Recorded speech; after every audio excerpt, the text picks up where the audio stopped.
The declutter effect. Can you guess one topic that some people might find dull and boring? I guess anything that has to do with history, some people might perceive as boring, although me personally, I like some parts of history. There are certain types of historical lessons or topics I like, but not necessarily all of them. But yeah, history? It's analytics. I see. Well, let's try to dissect. Let's try to debate that a bit.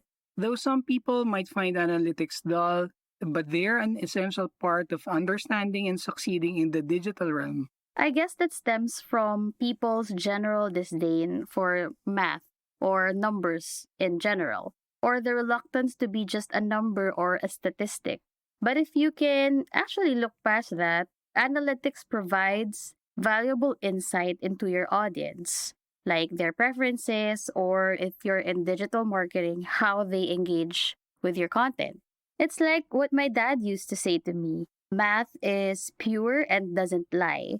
The only way it gets corrupted is when people play with the numbers. So, yeah, analytics provides valuable insight about your market. It's actually like peering into the minds of your followers, your connections, or your subscribers.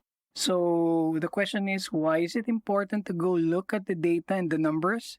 For starters, analytics helps us understand what content resonates with our audience. This is very important.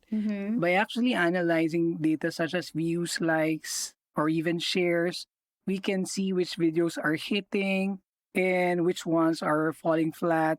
They are not creating the desired impact or appeal that the creator is hoping for. And by creator, we mean someone who's creating content but doesn't do content creation for a living. That's not their main bread and butter, or that's not their job.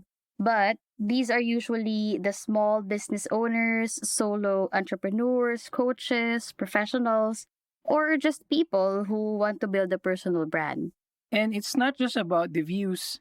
Impressions and reach also play a critical role. Impressions represent the number of times that the content is displayed, while reach measure the unique number of individuals who see our content. We explain this in detail to our clients because helping them understand the difference between the two can help us, meaning to say our team and the client, evaluate the content's visibility and its effectiveness in reaching their target audience. I want to mention the tools that are available to measure these insights and analytics because we're not expected to churn out this data on our own or manually monitor and calculate these percentages. But what we need to do is to intelligently interpret them. What do the numbers say? What do the numbers say? You sound like a sports analyst, but that's very true, especially with anything that means something or, it's critical in nature. So YouTube itself provides a comprehensive analytics dashboard, and our account managers always have a field day with YouTube. This dashboard gives us access to data like audience demographics, watch time, and what else? Traffic sources or like clicks, click-through rate. Yeah. And also, there are third-party tools like Google Analytics and social media management platforms. And I'm very sure that all of our account managers are familiar. Not just familiar, very skilled. Skilled. That offer even more in-depth analysis. This is where I geek out a lot. I love trackers and just lists, sheets, and project management tools. And the latest one that I really geeked out about was Notion. And funny enough, we'll be doing an episode on project management tools in the very near future. So, as I said, like Notion, ClickUp, which is what our team is currently using now, these tools help us track trends. We can also identify peak viewing times, which help us know what's the optimal schedule for posting. And it's all about assessing the impact of our marketing efforts, because without assessment, then what are we doing? Once we are able to leverage these insights, we can make data-driven decisions to optimize our content strategy and ultimately grow our audience. Now, I understand that data-driven can sound very intriguing for some, and intimidating for others.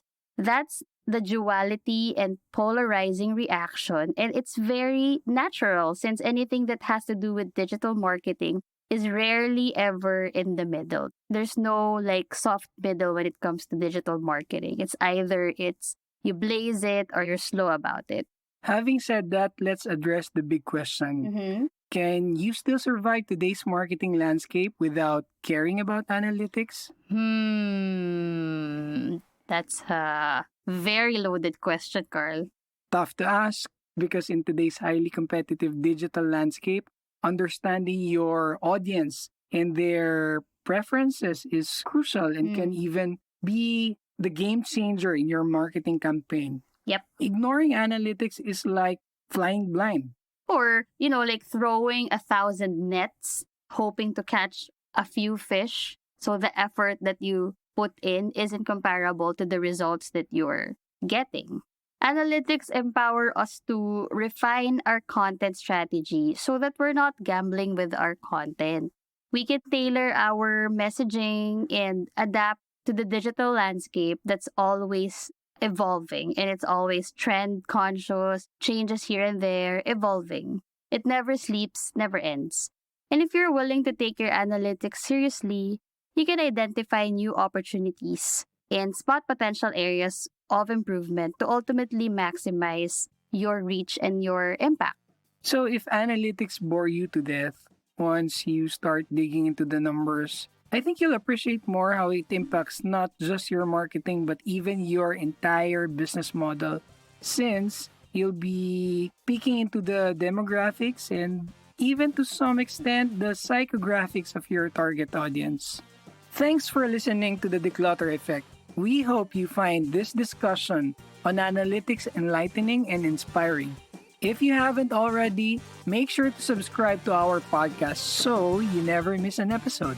This is Team Dklutr signing off. Take care Stay curious. and bye for now. Bye.